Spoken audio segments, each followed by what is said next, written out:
Il suffisait de bien regarder. Augmentation en cascade. Tendance positive. Deezer plonge d'entrée. DMA plus près de nous. Mardi 5 juillet 2022. François Le Truedic. Benjamin Vincent. La quotidienne iWeek, épisode 26. Bonjour à tous.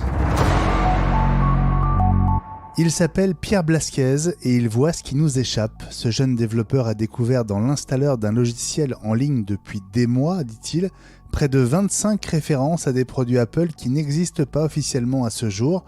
3 concernent des Mac, potentiellement M2, 4 concernent des iPhones, 6 des iPads et 9 des Apple Watch. Il est aussi tombé sur le nom de code T8210 qui pourrait désigner le processeur des prochains iPhones et T8220 pourrait correspondre à un nouveau processeur pour le Mac.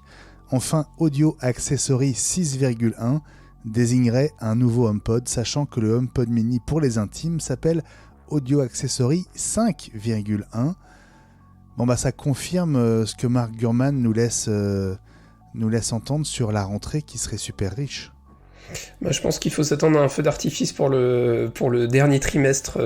Alors le dernier trimestre de l'année pour nous, on sait qu'au niveau fiscal pour Apple c'est un peu différent, mais pour nous ce sera, on va dire, le dernier trimestre. C'est vrai que dans les tuyaux, je trouve que ce nouveau HomePod revient régulièrement.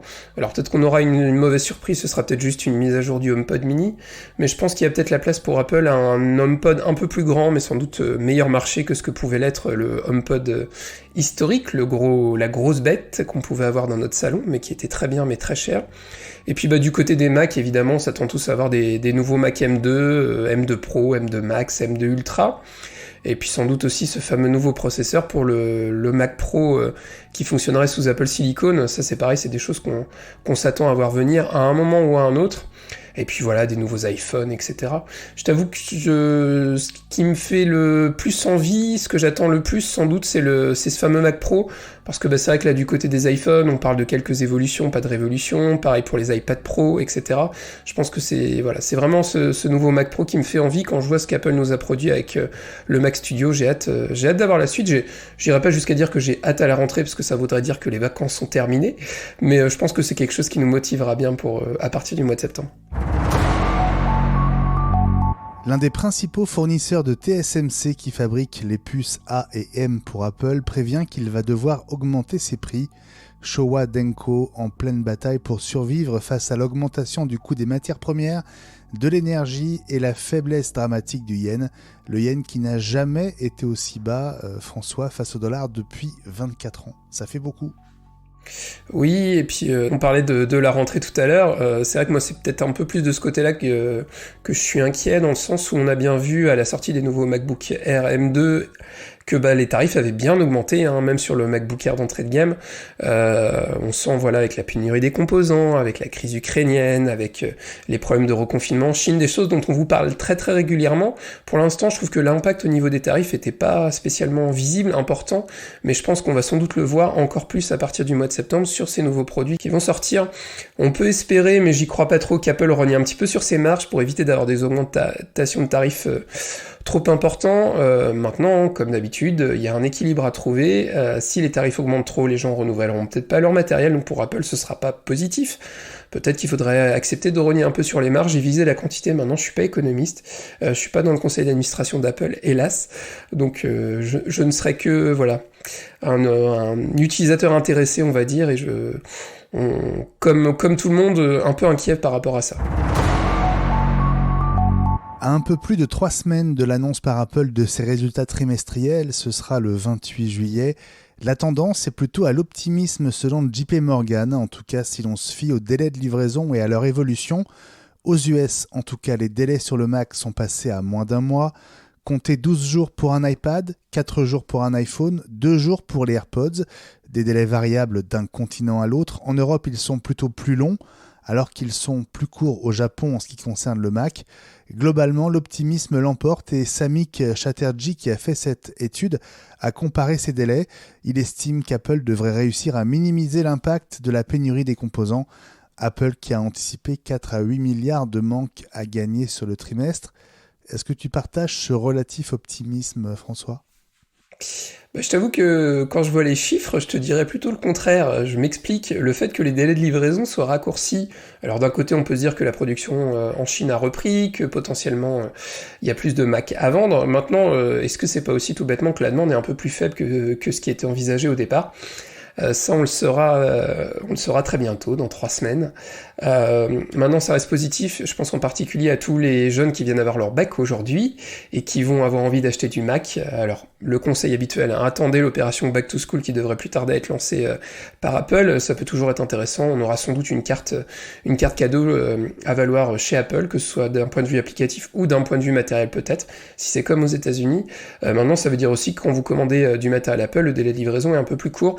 C'est vrai que quand on voyait les délais de livraison, même pour du portable sorti au mois de novembre, et qu'on nous annonçait 6-8 semaines, ça faisait quand même beaucoup, donc là, ça a un côté plutôt rassurant maintenant. On verra dans 3 semaines ce que ça donnera, mais voilà. Il y a plein de choses qui nous laissent attendre, voilà, de perplexes, j'ai envie de dire. Et pendant ce temps, Deezer est entré à la bourse de Paris aujourd'hui et il fallait avoir le cœur bien accroché dans cette période noire pour les marchés financiers. Introduite à 8,50 €, l'action Deezer a terminé à 6 €, moins 30% en une seule première journée, après être descendue jusqu'à 5,50 €. Il faut dire qu'à Wall Street, Spotify ne fait pas mieux, moins 60% depuis le début de l'année et moins 20%, on le rappelle, pour Apple. C'est pas trop le moment d'entrer en bourse, mais pour Deezer, c'est déjà la deuxième tentative et il faut croire, François, qu'il n'était pas trop envisageable de reporter à nouveau. Oui, c'est plutôt inquiétant, même quand on voit l'action Apple, hein, c'est vrai que l'action Apple c'était une des valeurs refuge de la bourse. C'est vrai quand on voyait on en a parlé régulièrement ensemble, hein, Benjamin, qu'on regrettait de pas avoir acheté des actions Apple, c'est peut-être le moment, parce que sait-on jamais si ça s'arrête de baisser. Non, c'est vrai je pense aux petits actionnaires qui ont peut-être acheté des actions Deezer ce matin en disant que c'était un bon placement, et puis qui voient ce que ça vaut aujourd'hui. Voilà, encore une fois de plus, l'impact de la guerre en Ukraine et plein d'autres choses. Maintenant, c'est vrai que je pense que Deezer aujourd'hui c'est compliqué face au mastodonte Spotify, aussi au mastodonte Apple malgré tout, parce que bon, Apple Music, on n'a pas trop d'idées de comment ça fonctionne. On sent que ça a du mal à s'imposer. Apple fait tout ce qu'il faut pour que ce soit utilisé via le HomePod, via aussi les formules Apple One, ou éventuellement vous avez votre forfait Apple Music inclus avec du cloud, etc. Deezer, c'est un peu la petite startup française, je trouve, quand même. Ils ont raison d'essayer. Maintenant, pour être très clair, j'aurais pas investi dans des actions Deezer. Clairement, je suis assez pessimiste sur l'avenir de cette boîte. Maintenant, c'est dommage parce qu'ils ont été quand même précurseurs sur le streaming, mais face à des grosses boîtes comme Spotify, Apple et d'autres, ça devient compliqué. Je pense à Tidal aussi, dont on entendait beaucoup parler à une époque. Je sais pas, t'en entends beaucoup parler aujourd'hui, toi, de ce service-là? Non. Donc voilà, on sent qu'il n'y a pas de place pour tout le monde.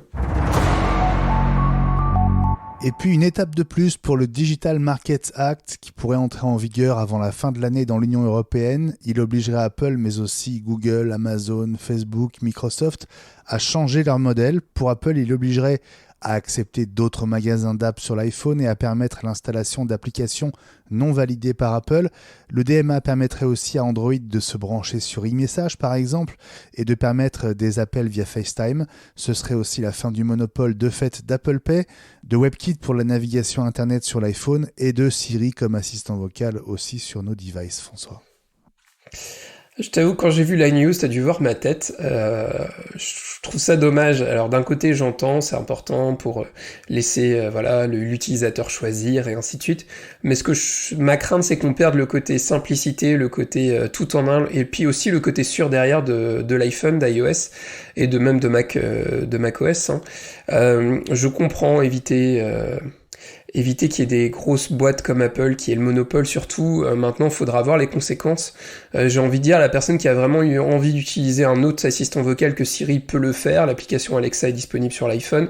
Pareil pour l'application Google Home. Si vous n'avez pas envie d'utiliser Apple Pay, mais d'utiliser d'autres services, vous avez Paylib qui est disponible sur l'iPhone, c'est une application. Il y a plein d'autres solutions alternatives qui existent. Moi, ça me pose problème. Je vais sans doute me faire bâcher sur les réseaux sociaux, mais c'est pas grave.